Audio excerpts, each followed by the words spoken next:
বাইরে হাড়হিম করা কনকনে ঠান্ডা আর বাড়িতে সন্ধ্যেবেলায় গরম গরম স্যুপ, তাও আবার রেডি হয়ে যাবে মাত্র 1 মিনিটে। কেমন হয় বলো তো? সন্ধ্যেবেলায় প্রচন্ড ঠান্ডা পড়েছিল, আজকাল প্রচন্ড খিদেও পেয়েছিল, তাই ভাবছিলাম একটু গরম গরম স্যুপ হলে বেশ ভালোই হতো, কারণ যেহেতু আমি একেবারেই চা প্রেমী নয়। কিন্তু ওই যে বানানোর জন্য কুড়েমি, এই শীতের ঠান্ডাতে আমার আর স্যুপ বানিয়ে খাওয়ার মতো ইচ্ছা ছিল না। তারপর দেখলাম দোকানে 2 রকমের স্যুপ এসছে নরের, একটা চিকেন একটা ভেজ। বা সোনাই সোহাগা, ভাবলাম চলো আজকে একটু চিকেনটাই ট্রাই করে দেখা যাক।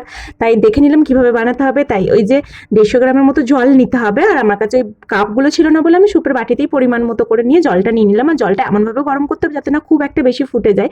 জলটা গরম করে নিয়ে স্যুপটা ঢেলে দিয়ে মাত্র 1 মিনিটের মধ্যে কিন্তু সত্যি রেডি হয়ে যাচ্ছে গরম গরম স্যুপটা। বাইরে কনকনে ঠান্ডা, আর ঘরে বসে বসে চলে স্যুপটাকে এনজয় করা যাক। আর জানো তো, অনেকদিন আগে আমি একবার এই নরের স্যুপটা বানিয়েছিলাম, যেটা পুরোপুরি ভুল পদ্ধতিতে বানিয়েছিলাম বলে খেতে একেবারেই ভালো লাগেনি। আর এবারে স্যুপটা কিন্তু দারুণ লেগেছে খেতে।